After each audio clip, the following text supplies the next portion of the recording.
والصلاة والسلام على رسول الله وعلى آله وصحبه أجمعين. أشهد أن لا إله إلا الله وأشهد أن سيدنا ومولانا محمدا عبده ورسوله.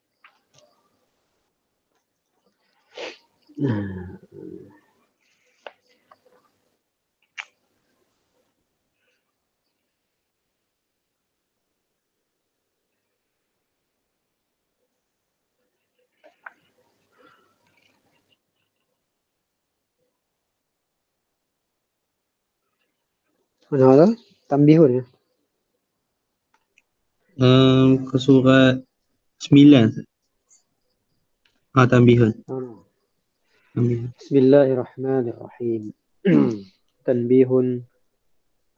Hadha munabbihun. Bermula ini ialah munabbih. Sesuatu yang menjagakan.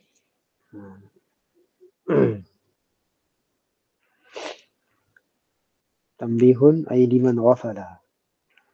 Bagi mereka yang jahil.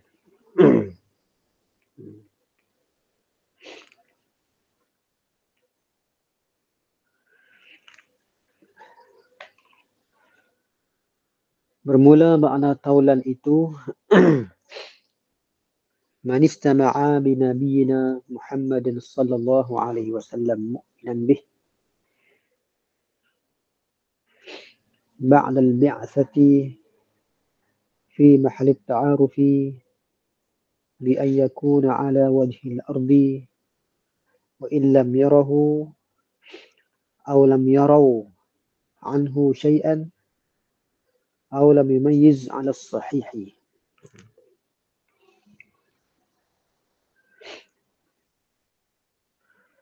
Artinya mereka yang berhimpun mereka dengan Nabi sallallahu alaihi wasallam pada hal beriman mereka dengan Nabi sallallahu alaihi wasallam. Kemudian daripada dibangkitkan dia jadi rasul. Bukan berjumpa sebelum jadi rasul. Berjumpa pula pada tempat mungkin berkenal-kenalan. Nak taswir bagi tempat mungkin berkenal-kenalan ni dengan bahawa ada di atas muka bumi. Jumpa satu majlis yang mungkin berkenal-kenalan. Walaupun duduk sebelah dinding pun tempat mungkin berkenal-kenalan. Dan jika tidak lihat ia Nabi akan mereka itu,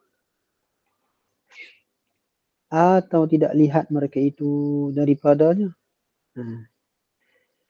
mereka tak lihat Nabi daripadanya, Nabi satu pun tak lihat daripada Nabi satu sekalipun.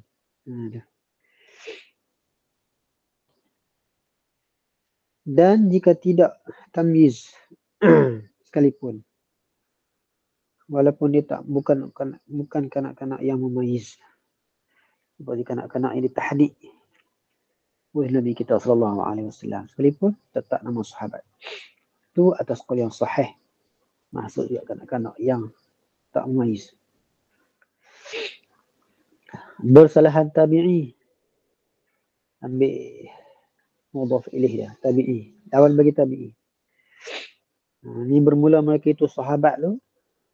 Bersalahan tabi'i.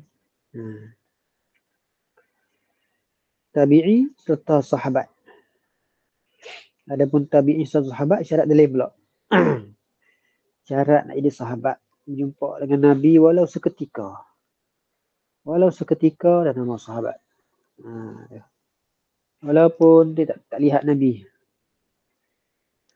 Tak lihat seperti bahawa dia buta seperti Ibnu Ummi Maktum. Abdullah Ibnu Ummi Maktum.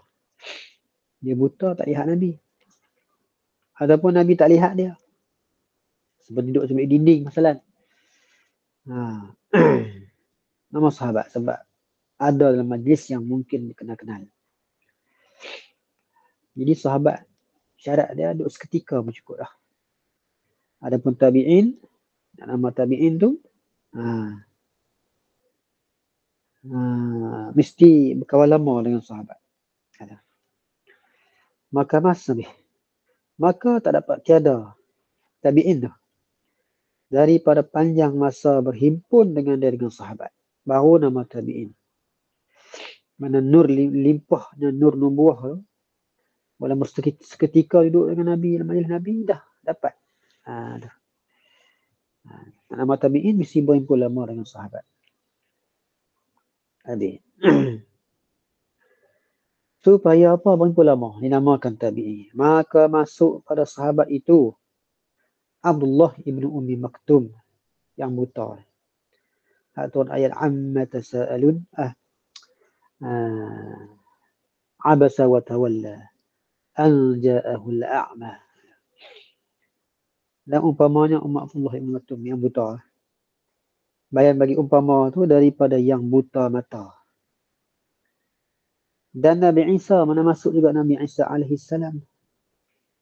Dan Khadir alaihi salam. Dan Ilyas alaihi mussalatu wassalam. Mereka berhimpun dengan Nabi kita sallallahu alaihi wasallam. Dan malaikat yang berhimpun dengan Nabi Muhammad sallallahu alaihi wasallam berhimpun pada bumi. Berhimpun di langit tak jadi sahabat, berhimpun di bumi. Maka Isa tu akhir sahabat daripada manusia yang zahir.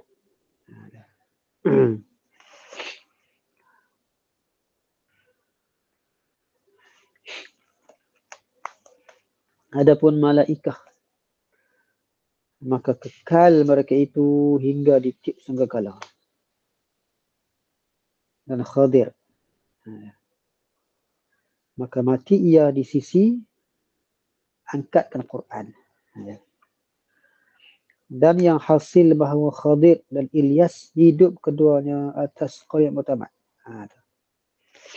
Tetapi Ilyas Rasulullah dengan nas Quran. Iaitu firman Allah Ta'ala, wa inna Ilyasa laminal mursalin.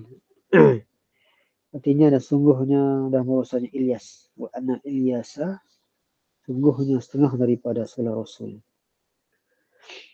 Dan adapun Khadir maka kata qil. Dikatakan ulama. Waliullah. Dan kata qil, kata setengah Nabi. Dan kata qil Rasul. Dan yang sebaik kerjaan tu yang pertengahan lah. Kata dia ni wali. Kalau tengah tu Nabi ya. Tapi qil tak kira gitulah. Dia tak kira tengah ni ada tengah tu. Ini tengok pendapat mana yang kuat dalil dia. Tu lah. Itu yang diikut.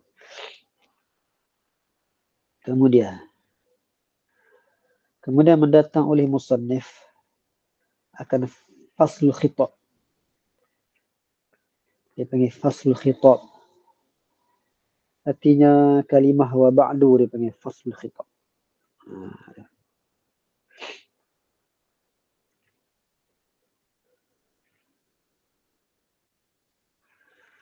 Kalimah wa ba'du.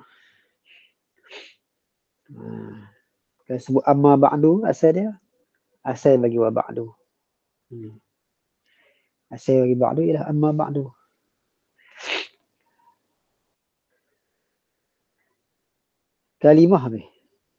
Kalimah wa ba'du yang didatangkan dengan dia dari kerana berpindah dari pada satu bangsa.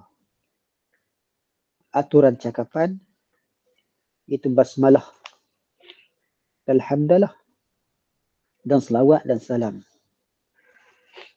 Dipanggil kalimatun yu'ta biha lilintiqali min uslubin mana gharadin ila uslubin akhar ila gharadin akhar. Satu kalimah yang didatangkan tujuan untuk memindah daripada satu tujuan kepada satu tujuan yang lain. Dulu tujuan dia nak ambil berkat dengan bismillahirrahmanirrahim, dengan sebut alhamdulillah, dengan selawat salam. Lepas daripada wa ba'du ni ada tujuan lain. Tengoklah tujuan tu kadang nak cerita sebab apa buat kitab ni, apa ba'is yang bangkit buat kitab ni. Ya lima ba'du. Kalau orang baca khutbah Jumaat, kita tahu dah kalau sebut wa ba'du atau amma ba'du, dia nak masuk tajuk hari ni tu. Sebelum tu dia nak baca rukun-rukun khutbah. Baik. Ini tujuan wa ba'du. Dipanggil faslul khitab. Cakapan yang mempasal, yang menceraikan, mana al-khitabul fasil. Kata mu'allif rahimahullah ta'ala, iaitu cakapan yang lain tu menyatakan umpama tempat amir risalah ini, lepas pada wa ba'du cerita tu, dan penceraannya cara ke mana, tujuan apa ilmu ni, dan namanya nama ilmu ni, dan lainnya lagi. Dipanggil hak ni pada ni. Hak ni dipanggil mabari asyarah lah, dipanggil muqaddimah bagi ilmu. Tak kira lah muqaddimah bagi ilmu ataupun muqaddimah bagi kitab. Iaitu kalimah tu, mana dia? Dan lainnya. Kerana mengikut. Sebab apa mendatang kalimah wa ba'du? Kerana mengikut dan meniru Nabi SAW. Pada mendatang. Meniru pada mendatang ia musannif lah. Keumpamanya. Iaitu umpama tu amma ba'du. Nak kata amma ba'du boleh. Wa ba'du boleh. Sebab amma ba'du. Wa ba'du tu ganti pada amma ba'du. Nabi mendatangkan wa ba'du dan umpamanya itu amma ba'du. Sini kena iya Nabi. Pada mendatang iya Nabi. Itu wajah syabah bagi mengikut meniru pada mendatang. Wajah tiruan. Mendatang pada segala khutbah-khutbah dan surat-surat kirimannya ya Nabi. Kiriman saja. Maka berkata musannif, wa ba'du fahadhihi risalatun fi fanni at-tauhid jama'tuha min iddati kutubin mu'tabarah akhadtuha min riyadha fawakiha syahiyatan wa min hiyadha jawahir muftakhirah. Boleh baca muftakhirah? Artinya adapun kemudian dari itu. Adapun kemudian daripada itu. Mana itu? Artinya itu basmalah. Kemudian pada itu, kemudian pada basmalah. Itu baca bismillahirrahmanirrahim. Alhamdulillah, itu menyebut alhamdulillah rabbil alamin. Alhamdulillah. Dan selawat dan salam atas Nabi SAW dan ahli Nabi dan ashabi Nabi lah. Lepas pada tu kemana pada itu? Baik. Maka ini, maka bermula ini di mubtada. Artinya ini segala lafaz yang dihadir akan adalah zihin musannif. Asal isyarat ni pada benda mahsus lah. Asal isyarat pada benda yang ada. Benda yang didapat dengan panca indera. Tapi sini nak isyarat ke mana? Sebab benda yang di hati benda amr itibari. Isyarat macam mana? Dia panggil kalam nafsani bagi musannif. Yang ada dalam zihin dia. Ada pun harisan nafsi dia. Dalam hati dia. Asal isyarat benda mahsus. Mana ditempatkan barang yang melezihi oleh hati dia tu pada tempat benda mahsus. Mana diisyarat kepadanya. Sebab kita tak buat lagi. Ada pun kalau kitab buat dah pun sah lagi isyarat pada benda yang melezihi musannif. Benda tu masih ada. Sungguh di zihin dia. Maka ini segala lafaz yang hadir akan dalam zihin musannif. Lafaz khayali ya bagi. Lafaz. Bukan ada lafaz pun. Di hati tu tak ada lafaz. Kata huruf-huruf khayal saja. Dalam di hati dia tu.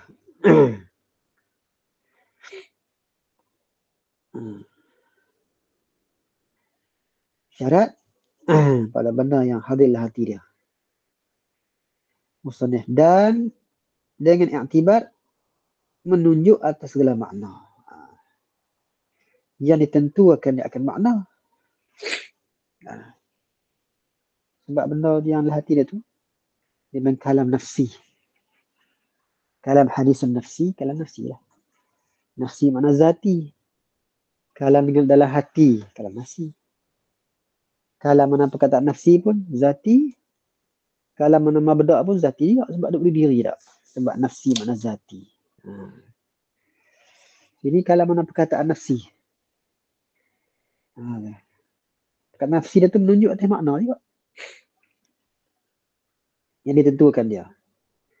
Boleh kita isyarat pada benda lazim musannif ni sama ada khutbah itu dahulu dari atas mengarang. Dahulu atas mengarang. Baca buat khutbah dulu baru karang. Atau kemudian daripada mengarang. Ataupun lepas mengarang kitab baru buat khutbah. Sah juga isyarat pada benda yang ada dalam zihin. Walaupun bila selesai karang boleh lagi isyarat pada benda karangan tu, tulisan. Boleh. Tapi tak kira. Sama ada setelah ataupun sebelum, boleh isyarat pada barang yang dalam zihin musannif. Dan bermula asal pada yang isyarat itu, benda yang hissi, benda yang dapat dengan panca indera. Baru sah kita isyarat. Ini benda. Iaitu hissi tu, didapatkan dia dengan umpama pendapatan mata, salah satulah. Dapat aku telinga pun hissi juga. Dan lafaz itu benda yang maknawi. Mana hadis nafsi. Halan zihin dia tu benda maknawi. Kalau lafaz mana lafzi suara tu, itu hissi juga. Sebab dapat dengan pendengar. Ini hal hati dia ni. Maknawi ya.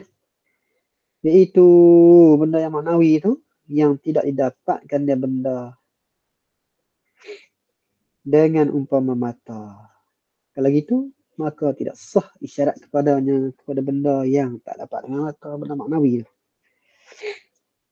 Melainkan, nak isyarat juga pun atas pihak tiap-tiap daripada keduanya hak hissi dengan barang hati itu.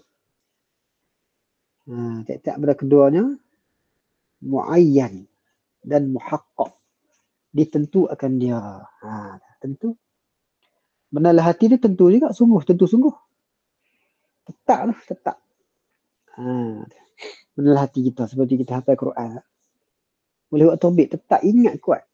Ingatan kita tu tetap, benda tak berubah. Tetap lah.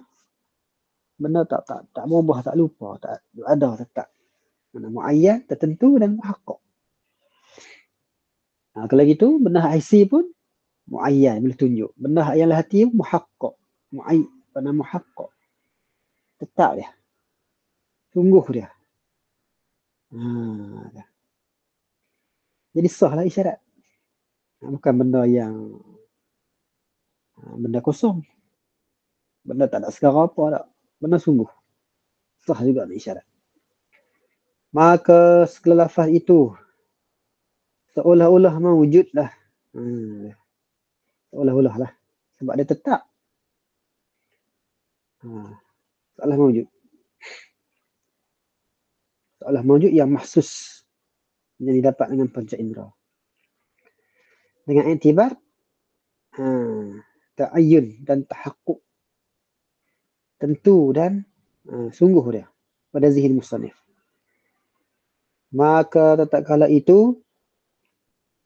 dia tu seolah-olah mewujud, sahlah diisyaratkan kepadanya kepada lafaz hati tu. Barang hati tu. Syarat dengan kata ini, itu, ini boleh, itu boleh. Dan dikhabarkan daripadanya katanya risalah. Maka ini risalah. Risalah itu sebagai khabar bagi ini. Ini ialah risalah. Artinya sebuah kitab yang kecil risalah. Yang jadi risalah itu menunjuk benda hati dia. Risalah itu hak tunjuk. Menunjuk barang hati dia. Jadi benda hati dengan risalah itu hak tulah. Cuma hak nidah, hak numadlul. Itu ya. Menunjuk.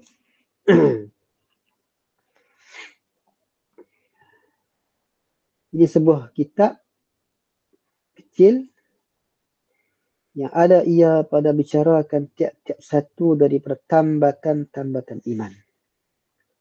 Apa dia tambatan iman? Atasnya tambatan iman. Artinya tambatan iman. Perkara yang apabila mengerti seorang akan dia. Kalau gitu perkara sini kena pada sifat-sifat Allah, sifat-sifat Rasul. Ini sifat-sifat Allah, sifat-sifat Rasul. Yang apabila mengerti akan dia. Seorang mengerti seorang akan dia. Lepas mengerti itu dan mengaku hati dengan dia, dengan perkara tu, dan sekejap imannya dan teguh iman. Sebab tu dia bagi tambatan. Sebab perkara itulah yang menambah iman. Perkara tu dia bagi tambatan. Sebab bila kita erti dia, iman kita tertambat. Siapa bagi simpulan iman? Sebab bila kita erti perkara tu, erti akan hukum dia, iman kita tersimpul. Sebab tu dia bagi simpulan iman. Mana simpulan tu pada Allah. Kena pada sifat-sifat Allah, sifat-sifat Rasul. Iman tu sifat kita. Dia bagi simpulan iman, tambatan iman. Jadi, kalau Arab kata aqaidul iman. Aqaidul iman. Aqaid tu jamak pada aqidah. Aqidah yang mana mu'taqadah.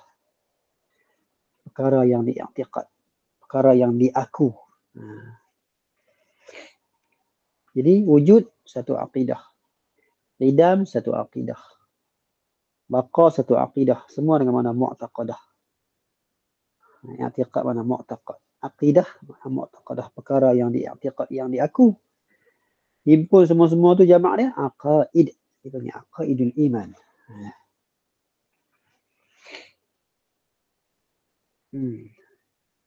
Seperti orang nama Bukit Lengoh. Siapa nama Bukit Lengoh? Pasal bila kita naik, kita lengoh. Siapa panggil tambatan iman? Sebab bila kita reti, iman kita tertambat, terikat, kukuh, tersimpul. Apa makna kejat dan teguh tu? Dengan bahawa taswir bagi kejat dan teguh tu. Dengan bahawa tidak berubah sekali-kali.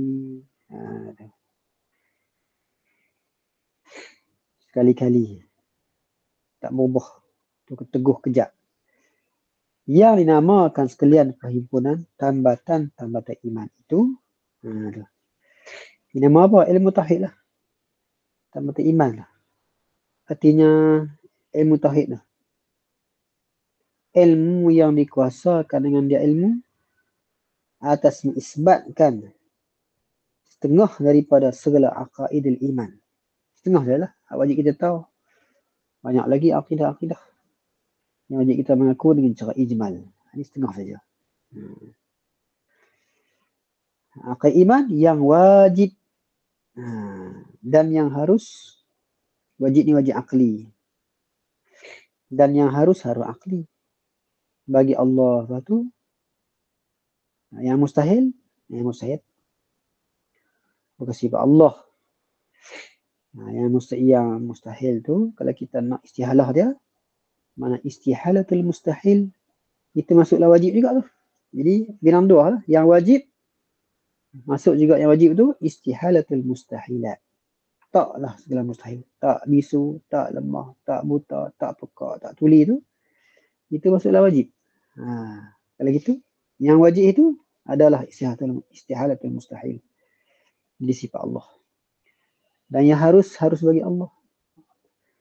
Harus bagi Allah dan Rasulnya. Dan Rasulnya harus wajib bagi Allah, wajib bagi Rasul, harus bagi Allah, harus bagi Rasul. Dan sekalian barang yang didengarkan dia daripada Rasul sallallahu alaihi wasallam. Ini dibagi benda sam'iyat. Masuk dalam cara usuluddin juga. Usuluddin ni, ilmu tauhid ni ialah benda sam'iyat.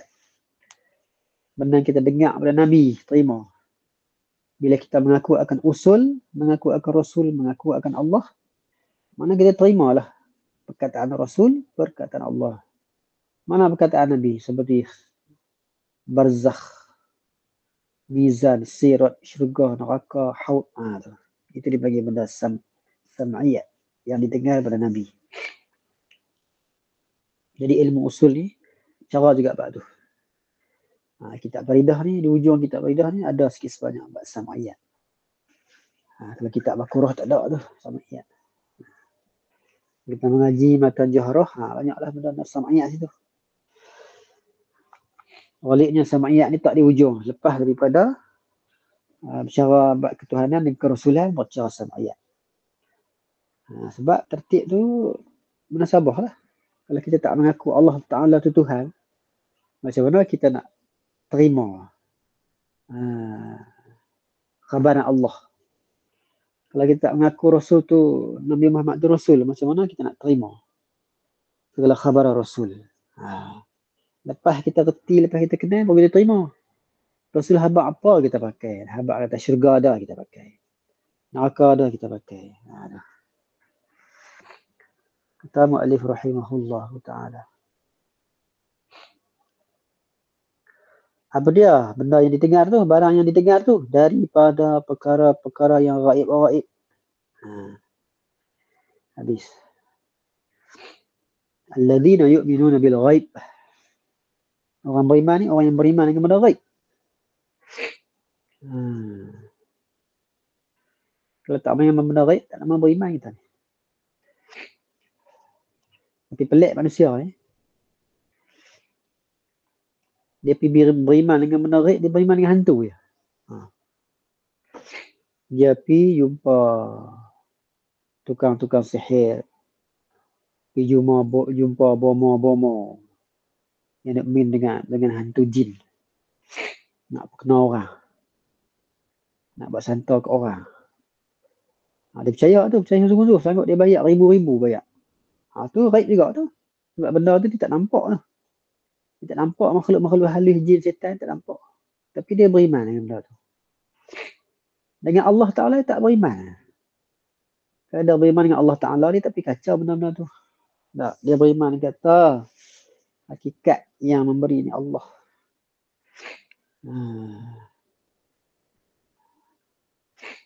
Semua benda-benda tu makhluk bagi Allah. Lagi pula benda-benda ada di kawan tu, benda-benda nak rosak dia. Benda nak berjatuh dia dalam neraka. Dia pergi pakai benda tu sungguh-sungguh. Dia percaya. Sebab tu dia sanggup bayar ribu-ribu. Main di Allah Ta'ala dia berdoa. Dia sembahyang hajat. Tu dia tak pernah percaya. Dia percaya hak tu lagi. Padahal dua-dua ghaib lah. Ya. Semua benda tu benda ghaib. Tapi hak belah tu dia percaya. Percaya sungguh. Sebab tu jin setan dengan sebab manusia percaya ke dia, dia pun buatlah. Hai, orang nak puja agama-agama sesat, dia tengok merasuk hantu masuk badan dia. Boleh dia pijak api, boleh dia cucuk badan dia, boleh buat macam-macam. Lepas tu dia sangka kata agama dia betul dah tu. Sebab apa? Tengok ni, kami buat benda pelik ni jadi kami. Cucuk badan tak ada apa, tak mati. Randuk api tak mati. Tak ada apa. Dia dah kena main dengan setan, hantu setan. Main dengan Tuhan tak percaya. Segala bukti depan mata dia, dia terbuta. Dia dah harap benda lain. Yang peliknya susah lah. Manusia ni susah nak percaya benda yang tak nampak depan mata tak. Susah lah. Susah manusia nak percaya lah. Melainkan dengan bukti-bukti, bawa nas-nas, bawa hujah nakliyah. Lama-lama, dia mengaku sungguh. Tiba-tiba hak ni, main setan hantu ni tak payah dalih banyak-banyak. Dia sanggup bayar duit. Puluh-puluh ribu habis. Itu kata ajib pelik. Pelik sangat pelik.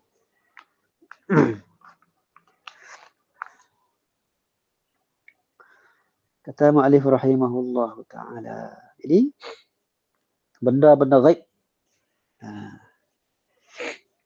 Seperti syurga, neraka, benda sam'iyat tu semua benda harus.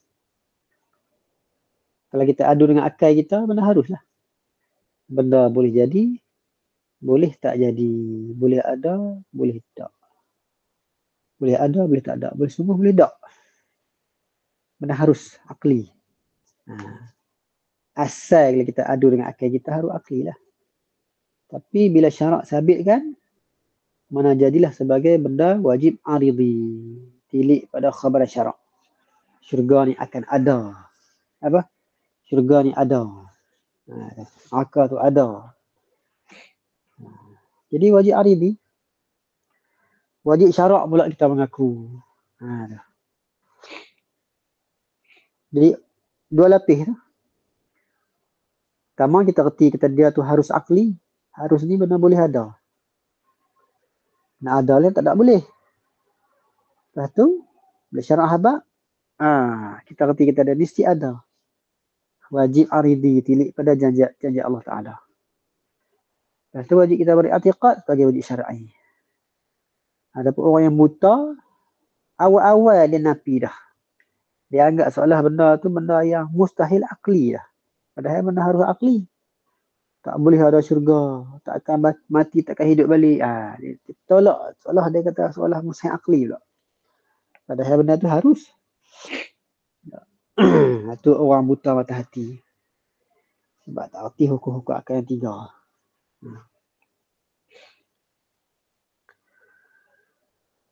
Habis. Kata Ma'alif rahimahullah ta'ala ta'ala ta'ala. Dan menafikan lawannya yang mustahil atas keduanya, atas Allah dan atas Rasul. Itu maksudlah aqaid lah. Nafi. Taklah segala lawan yang mustahil. Taklah buta, tak isu, tak pekak, tak berbilang pada. Atas keduanya. Yang dibangsakan mereka itu,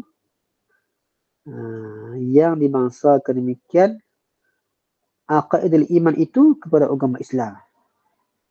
Yang diusahakan dia daripada dalil yang diyakinkan. Dalil akidah ni dalil masa qat'i. Bukan masa zanni, tak qat'i. Sama ada aqli ataupun naqli yang qat'i dilalah. Habis.